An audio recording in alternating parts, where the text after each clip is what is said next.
আসসালামু আলাইকুম। পৃথিবীর যে যে প্রান্ত থেকে দেখছেন, যেখান থেকে দেখছেন, সবাইকে সালাম ও শুভেচ্ছা জানাচ্ছি। আসসালামু আলাইকুম। এবং সাথে সাথে নতুন বর্ষের সবাইকে শুভেচ্ছা জানাচ্ছি। শুভ নববর্ষ 2025। আমরা আজকে যে জিনিসটি দেখলাম যে সেটি হচ্ছে যে এই সমন্বয়করা আজকে চেয়েছিল যে ৭২-এর সংবিধান ছুঁড়ে ফেলে দিতে, ৭২-এর সংবিধানের কবর রচনা করতে চেয়েছিল এই সমন্বয়করা, জামাত শিবিরের বি টিম। এই সমন্বয়করা ৭২-এর সংবিধান, বঙ্গবন্ধু এগুলো বাংলাদেশ থেকে মুছে ফেলতে চেয়েছিল, মুক্তিযুদ্ধকে মুছে ফেলতে চেয়েছিল আজকে শহীদ মিনারে। কিন্তু এই বাংলাদেশের জনগণ তাদের ডাকে সাড়া দেয়নি। আমি এই জন্য বাংলাদেশের জনগণকে ধন্যবাদ জানাতে চাই বাংলাদেশের সেনাবাহিনীকে, যারা যে সেনাবাহিনীর চাপের মুখে, যে সেনাবাহিনীর ভয়ে এই সমন্বয়করা ৭২-এর সংবিধান স্থগিত করতে পারেনি, ৭২-এর সংবিধান ছুঁড়ে ফেলতে পারেনি। এবং পাশাপাশি আমি বিএনপিকে ধন্যবাদ জানাই যে বিএনপি ৭২-এর সংবিধানের পক্ষে অবস্থান নিয়েছে। এই জন্য আমি বিএনপিকে ধন্যবাদ জানাই। বিএনপির সাথে আমাদের রাজনৈতিক মতবিরোধ থাকতে পারে, আদর্শিক মতবিরোধ থাকতে পারে, বাট বিএনপি রাজনৈতিক দল হিসাবে এখন এটি সঠিক সিদ্ধান্ত নিয়েছে, ৭২-এর সংবিধানের সাথে দাঁড়িয়েছে, পাশে দাঁড়িয়েছে। এই জন্য আমি বিএনপিকেও ধন্যবাদ জানাই। এই যে বিএনপি ৭২-এর সংবিধানের রক্ষার জন্য দাঁড়িয়েছে, আরেকটি অন্যতম কারণ হচ্ছে যে আজকে যদি ঘোষণা আসতো যে বিপ্লবী সরকারের ৭২-এর সংবিধান যদি ছুঁড়ে ফেলা হতো, তাহলে সবচেয়ে যে বেশি ক্ষতিগ্রস্ত হতো সেটা বিএনপি ক্ষতিগ্রস্ত হতো। এবং বিএনপি সেটা অনুধাবন করতে পেরেছে, সেই জন্য বিএনপি ৭২-এর সংবিধানের পাশে দাঁড়িয়েছে। একইভাবে, একই কায়দায় অল্প কিছুদিনের মধ্যে খুব শীঘ্রই বিএনপি আওয়ামী লীগের পাশে দাঁড়াবে এদেশে গণতন্ত্র রক্ষার জন্য, এদেশে গণতন্ত্রকে টিকিয়ে রাখার জন্য, সাংবিধানিক সরকার ফিরিয়ে আনার জন্য, দেশটাকে রক্ষা করার জন্য। অল্প কিছুদিনের মধ্যে বিএনপি আবার আওয়ামী লীগের সাথে এসে দাঁড়াবে। আওয়ামী লীগকে বলবে, ভাই আসুন, আপনারা নেতৃত্ব দেন, আমরা আপনাদের সাথে আছি, আমরা দেশটাকে রক্ষা করব। যেমন যেটা 1/11 হয়েছিল, একই কাজ বিএনপি এবারও করবে। বাট এখন যে জিনিসটা বলতে চাই, যে সেই জিনিসটা হচ্ছে, এখন দেখেন এই সমন্বয়কদের, এই জামাত শিবিরের বি টিম সমন্বয়কদের কিন্তু পরাজয় কিন্তু হয়ে গিয়েছে, বাংলাদেশ থেকে ওদের কবর রচিত হয়ে গিয়েছে। এখন সেটাকে দাফন কাফন করতে হবে এরা কিন্তু এদের মৃত্যু, রাজনৈতিক মৃত্যু ওদের হয়েছে। এখন যেটা করতে হবে, এদের বাংলাদেশের মাটিতে এই সমন্বয়কদের, জামাত শিবিরের বি টিম, এই সমন্বয়কদের বাংলাদেশে কবর রচনা করতে হবে। ওরা প্রত্যেকটা ক্ষেত্রে ৫ তারিখের পর থেকে ওদের প্রত্যেকটা দাবি, প্রত্যেকটা আন্দোলন ওদের ব্যর্থ হয়েছে। জনগণ এদের পাশে, কেউ ওদের পাশে দাঁড়ায়নি। এরা বলেছিল যে রাষ্ট্রপতিকে অপসারণ করবে, রাষ্ট্রপতিকে অপসারণ করতে পারেনি, তাদের পরাজয় হয়েছে। এরা বলেছিল ৭২-এর সংবিধান ছুঁড়ে ফেলে দিবে, সেটা করতে পারেনি। এরা বলেছিল উপদেষ্টা, ৩ জন নতুন উপদেষ্টাকে ওরা, মুস্তাফা সরোয়ার ফারুকীকে ওরা পদত্যাগ করাতে চেয়েছিল, কিন্তু সেটা পারেনি। একের পর এক ওদের পরাজয় হয়েছে। আজকে এদের সর্বশেষ পরাজয় হয়েছে, আজকে এদের মৃত্যু হয়েছে। এদের ডাকে বাংলাদেশের কোনো জনগণ, কোন রাজনৈতিক দল ওদের ডাকে সাড়া দেয়নি। বাংলাদেশের কোন জনগণ ওদের ডাকে কর্ণপাত করেনি। বাংলাদেশের প্রশাসন ওদের ডাকে কর্ণপাত করেনি। বাংলাদেশের প্রশাসন ওদের ডাকে কেউ সাড়া দেয়নি।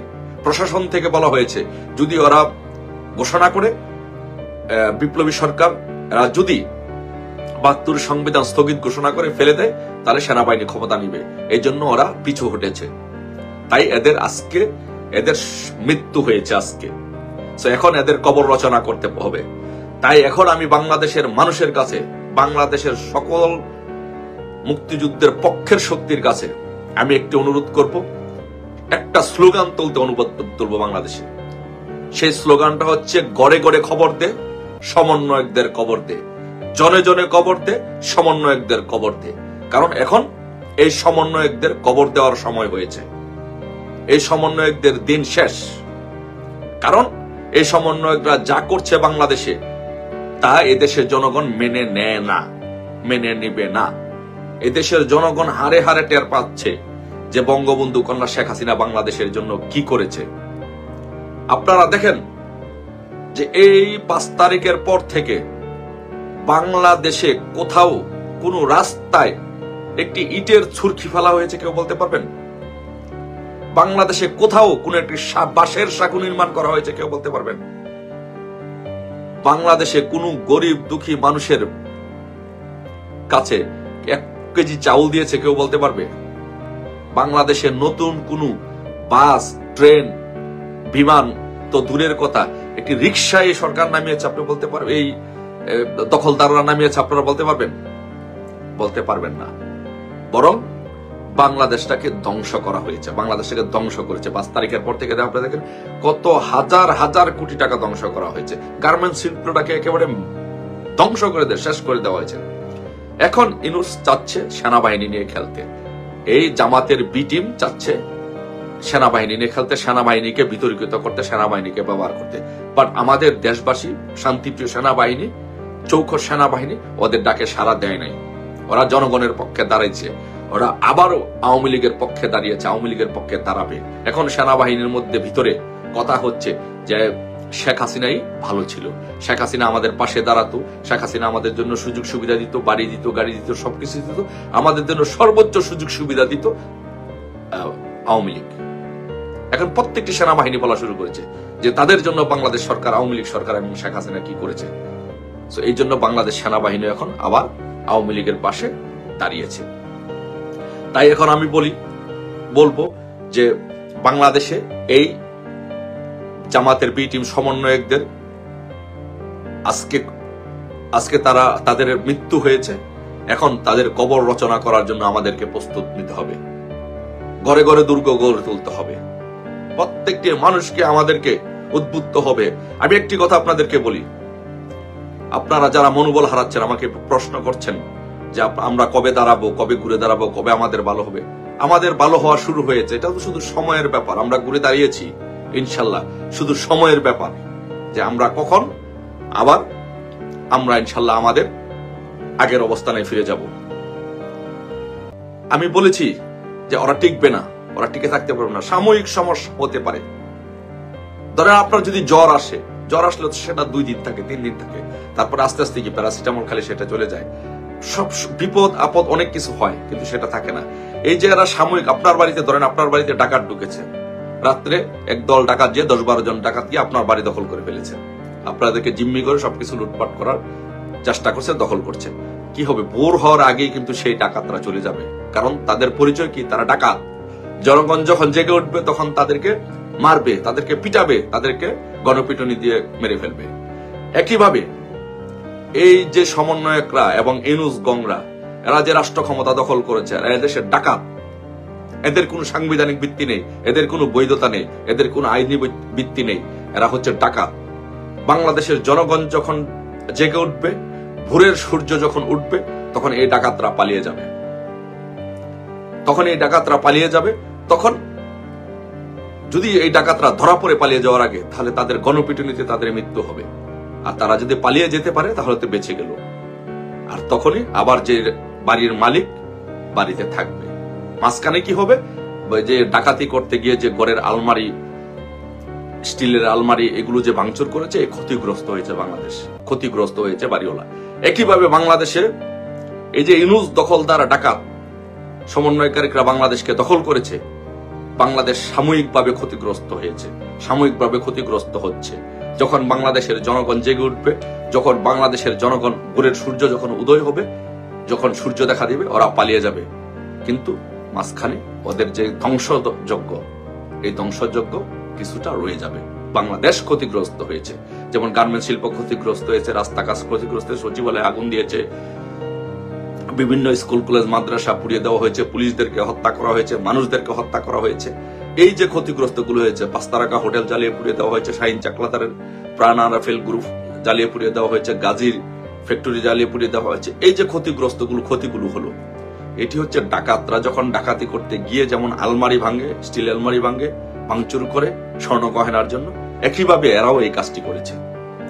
বাট ইনশাল্লাহ অতি শীঘ্রই ভোরের সূর্য দেখা দিবে। সূর্য উঠতে শুরু করেছে, ভোরের সূর্য উঠতে শুরু করেছে, মানুষ জেগে উঠতে শুরু করেছে। আজকে ওদেরটাকে কেউ সাড়া দেয়নি, ওরা এখন পালাবার সময়। তাই আমি বলবো সবাইকে জেগে উঠুন, ঐক্যবদ্ধভাবে জেগে উঠুন। বাংলাদেশ আওয়ামী লীগ যখন ঐক্যবদ্ধভাবে জেগে ওঠে, তখন পাকিস্তানি দোসররা পালিয়ে যায় দেশ থেকে। পাকিস্তান পালিয়ে গিয়েছিল, পাকিস্তানি দোসররা পালিয়ে যাবে। আর এই ফাইনাল কবর ওদের রচিত হবে যেদিন ডোনাল্ড ট্রাম্প শপথ নেবে। ডোনাল্ড ট্রাম্প শপথ নেওয়ার পরে ওদের ফাইনাল কবর রচিত হবে। সেই পর্যন্ত সবাই সকলে ঐক্যবদ্ধভাবে থাকুন, ধৈর্য ধরুন, সাহস রাখুন, মনোবল রাখুন। ইনশাল্লাহ কেউ ভুলে যাবেন না। শুধু অতীতের কথা একবার চিন্তা করে দেখুন, ৭৫ সালে আমাদের উপর কত বড় বিপদ নেমে এসেছিল। 2011 আমাদের উপরে কত বড় বিপদ নেমে এসেছিল। 111 আমরা তখন 111 তখন আমি ঢাকা বিশ্ববিদ্যালয়ে নেতৃত্ব দেই।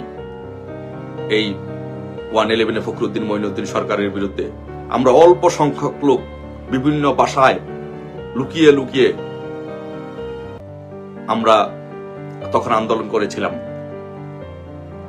অল্প সংখ্যক লোক তো আমরা এই আন্দোলনের নেতৃত্ব দিয়েছিলাম জীবন বাজি রেখে। তারপরে সেখান থেকে আস্তে আস্তে আস্তে আস্তে গণজোয়ার সৃষ্টি হয়েছিল। মঈনুদ্দিন ফখরুদ্দিন পালিয়ে গিয়ে নির্বাচন দিতে বাধ্য হয়েছিল, আওয়ামী লীগ ক্ষমতা এসেছিল।